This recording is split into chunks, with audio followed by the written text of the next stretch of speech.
Ready. Hello, everyone. This is Renee, Piane, and Clayton. Welcome back to Get Real About Love. Here we are. How you doing? You're getting ready to come back to the U.S. soon, right, Clay? Well, I'm in the U.S. here in Hawaii, but yeah, back home to California pretty soon. Well, we can't wait to see it because we're going to be doing some of these live real soon. And we are really excited about the feedback. I know Clayton has been getting a lot of people. So tell us what's going on with all the feedback. Well, people are starting to say, hey, sure would like it if you talk about this. I think the transparency and the fact that we are sharing the love and helping people get a few tools in place so that they get more of that love is really appealing. And it's a positive message. We're not here to run anybody down. We're here to say, hey, look for signs that are going to give you more reliably what you really want in your heart, right? Yeah, and speaking of that, today's topic is how to know if you are dating a high-speed chaser. Now, I call this the bad boy or the playgirl. Like, there's a lot of people from all over the world that are like, oh my God, I did it again. I am dating a bad boy, or I am dating this woman and she's playing me big time, right? Well, they're exciting. They're a lot of times they're fun people. And that's how they get away with the high-speed chaser you're talking about. And I suppose all of us have done it from time to time. I will admit I went through a phase in my life where I was well known from my career, and I could get away with stuff without really committing very much emotional energy.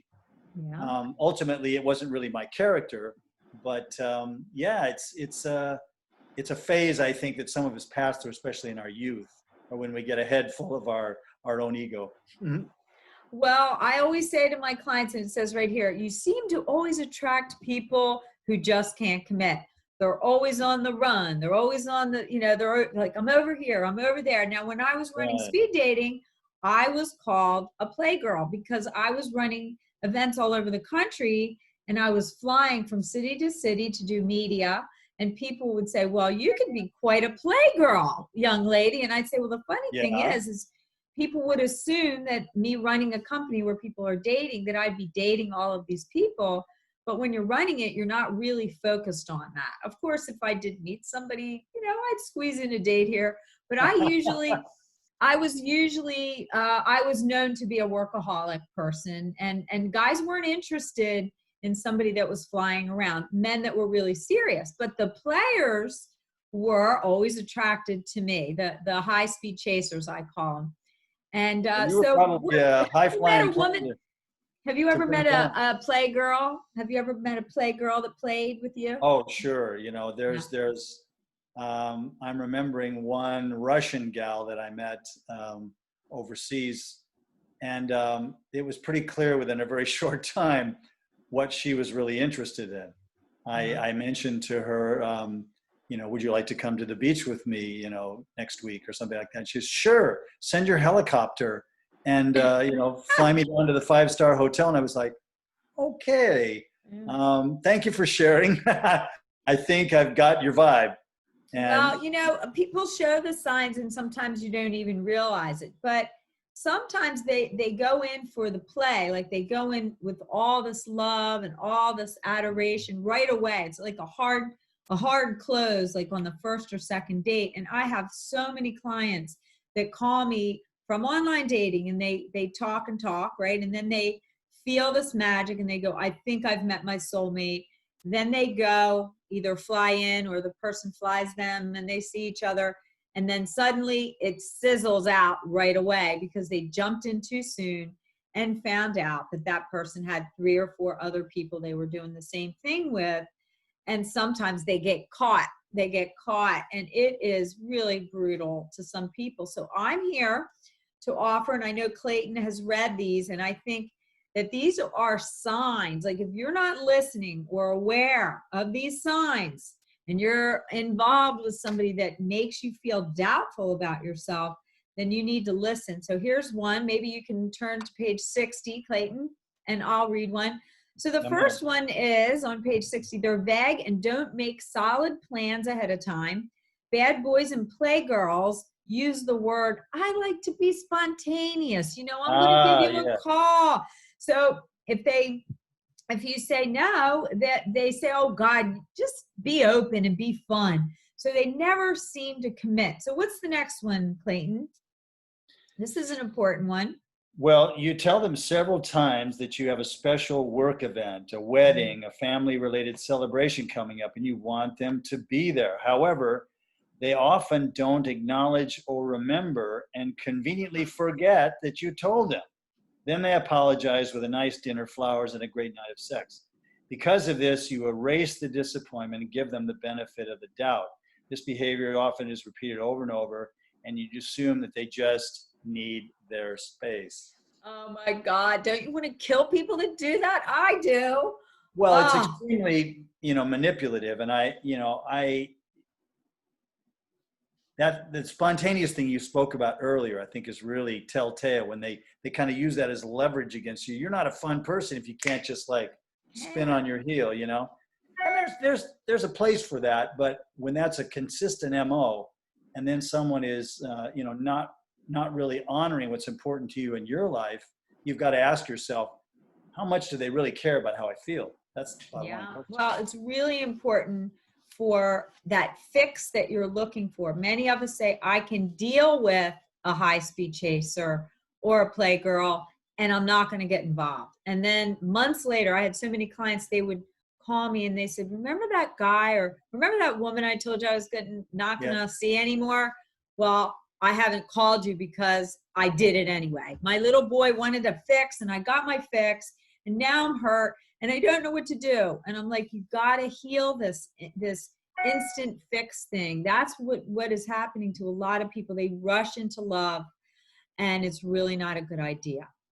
Not a good idea. So we have 3 more minutes to talk about all this. So I don't know about you, but I meet people every single day who have spent 3 or 4 years trying to change a bad boy.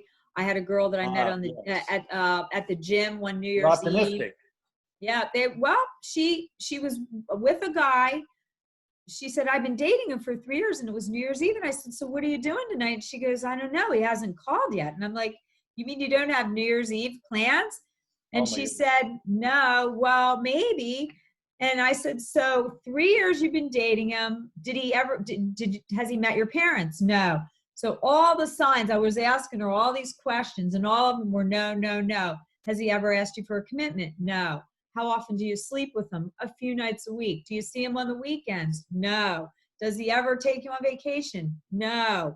Has he met your parents? No. So I said, well, it's the new year, and you're going to go over at the last minute. He'd probably call you about 7 o'clock. This is at 4 p.m. on New Year's Eve, and he hadn't made plans. Well, lo and behold, she got invited to a party. So I said, you get dressed up and go to that party, because he's going to call you late tonight, because he's probably has 3 or 4 options, and he's trying to decide which girl he's going to juggle on New Year's, and you're going to be one of his list. So when he calls, tell him no. Basically, that night, she made a decision that she said, listen, I've been dating you for 3 years, and the fact that you didn't make plans with me, I already have plans. He got really mad, but she went out that night, and she met her husband that night. Wow. That night, she changed her mind, and she knew inside that he was bad. So this is happening to a lot of people. So really listen to your heart, your gut, if it feels like something isn't right or somebody's not ready. And I know Clayton had experienced some of that, and it makes you feel bad, but it really doesn't have anything to do with you. It has to do with them. Well, yeah, I mean, you have to, this can look at a bunch of different ways. People can be very wounded and demonstrate some of this behavior. I think on the rebound, I know for myself, I'm very raw. I'm very, I can get excited very fast when someone appears in my life and wants to give me love when I'm feeling really hurt from something else. Yeah. But it's a very dangerous place for me to go in my mind. And so I need to take the time, as you often advise, to get real about love and find out who this person is and find out where I am before I get involved with somebody who turns out to be a player or unable to give me the commitment that I justifiably am looking for. real love. It is really all about honesty. And as we continue with our work, we are only here to share secrets and wisdom so that you choose wisely from this point on in your life.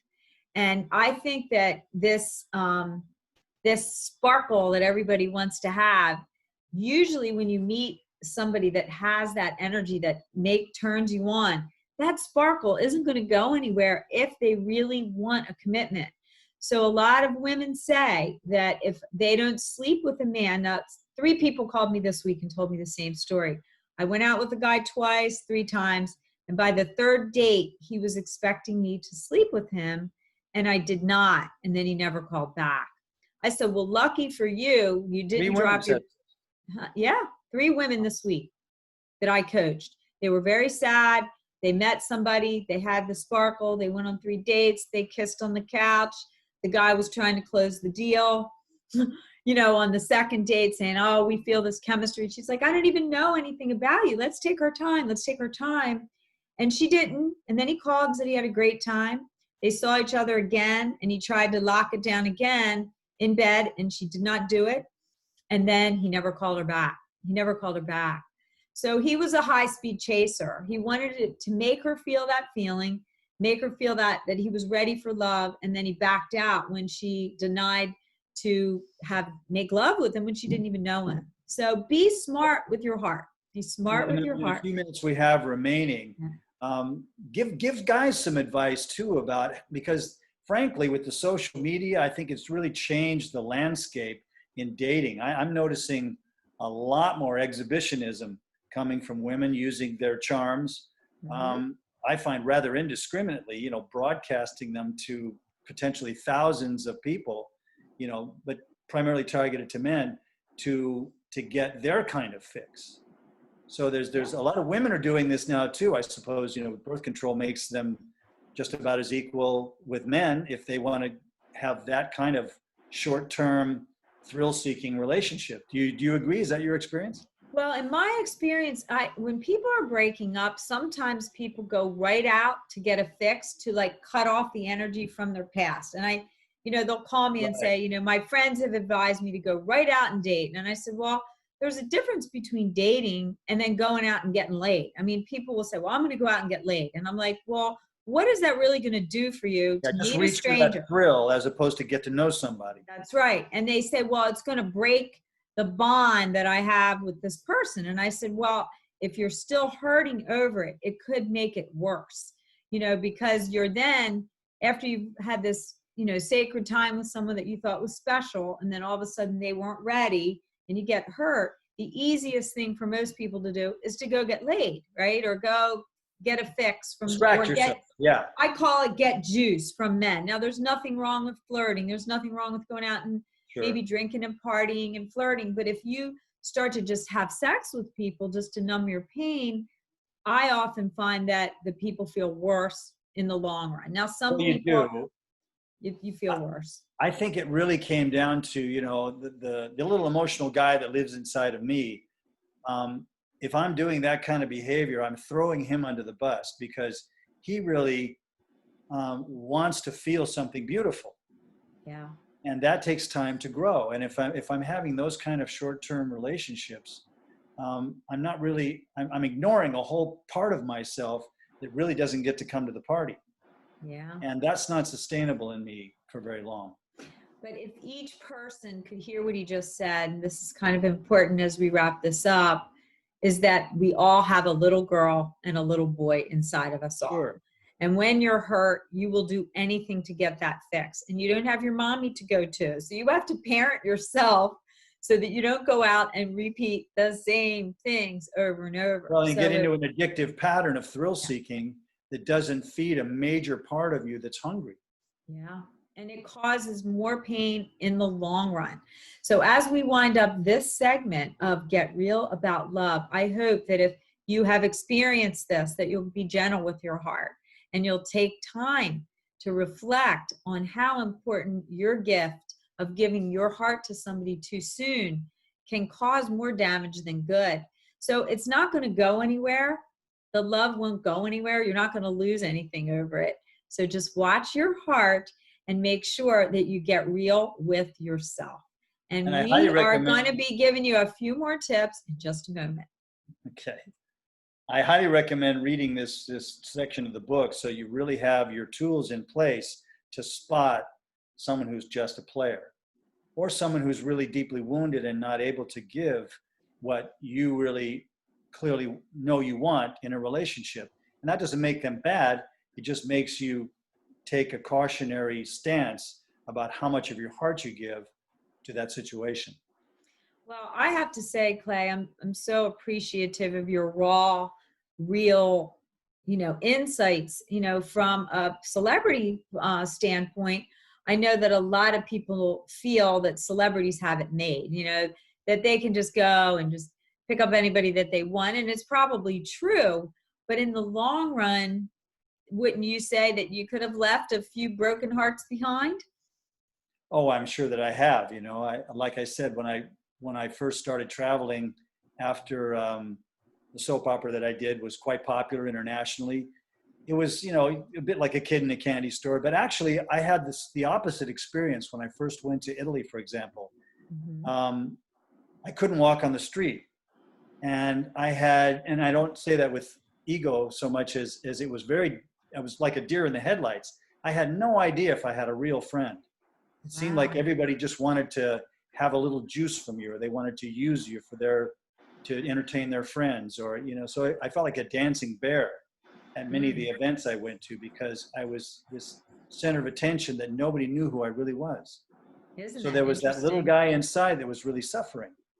Yeah. So it's not all it's cracked up to be. And this thrill seeking, it's like trying to live on cotton candy. Sooner or later, you've got to have a square meal that really meets your nutritional needs. Cotton candy's tasty, but you can't live on it. Well, it's also empty after a while. I mean, Yeah. I can say that I dated a few guys that I thought that they were really cool in the beginning, and then after I got to know them, I was like, wow, he doesn't really have that much behind the face, or the Right. looks and everything. And as I finally realized that I had attracted unavailable men, because I myself grew up in a family of cheaters, and so a part of me didn't trust love until I healed this part of myself. And that's what my work is all about, is healing the parts of us that make us do stupid things to keep hurting ourselves Right. over and over, right? That's a key point, because I can relate to that too. I had some wounds from my childhood. And so when I feel abandoned by something that I really get my heart set on, and I feel a deep disappointment, it's oftentimes being triggered by that sense memory from my childhood. Well, they say if you've been hurt, if you've done, a bad guy or a bad girl and you got hurt, your mind stores the memories as they happen to you. Your heart also feels that pain, and then you might have a happy experience in there. But if the pain overweighs the pleasure and the true connection, then a part of you doesn't believe that love exists for you. Right. And so you will do whatever it takes to feel that love, even though it might not be real. And that is why the only reason I'm saying this is because I did it to myself, and I finally learned how to unwind it. And I literally share my whole journey with the world, because I couldn't find somebody to help me to integrate between, like Clayton was talking about his little boy, and I know he's dying to talk about it. And I had that little girl that wanted that fixed that moment. It was like getting a lollipop, but it wasn't a lollipop. It was a heartbreak, and it didn't taste that good after I had it. I can tell you. Very disillusioning when you think you're going to get a big thrill out of this that's going to last, and you find out once again that it's cotton candy or a lollipop. And so, and I have a tendency sometimes to delude myself and think, oh, I can fix this. I can outlast this crisis. I can, my love is so big that I'll win her over, Yeah. And instead of looking for that even energy exchange as you move in a gradual way, I think it maintains more of the fun and the mystery of a relationship too. If you don't go in so fast and you just kind of let someone, you find out if they really want to know you, if they ask you leading questions. and things like that. So it just protects me from a lot of what amounts to addictive behavior about getting that thrill. And I think the wounding you talked about, people who get hurt, they start to feel like this is a safe defense mechanism. But just having sex with people is really, I intuit, is not true intimacy. It's a dodge of intimacy. It's an action. It's not supported by an emotional context. And so it's a way for a lot of people to avoid threatening and painful intimacy because they've had bad experiences. I agree. I totally agree. And it's so important for you to be real with yourself. That's the whole part of why I do what I do, is to make you do the self-examination to see what your patterns are. So what are your patterns? And we would love to hear. We'd love to hear if you've gone out with a bad girl or a naughty boy, and see how your heart fared after that. Or what did you learn from it, right? Yeah, tell us what you learned. That's really what's valuable. Tell us what you learned, because people need to know that real love exists. And I have extraordinary love in my life. I've been married now, gosh, it's going on 15 years. So wow. I'm only here. I know I'm going to be married 15 years, and we get married every year. And I make sure that I keep my life and my sacredness and my marriage very close to my heart.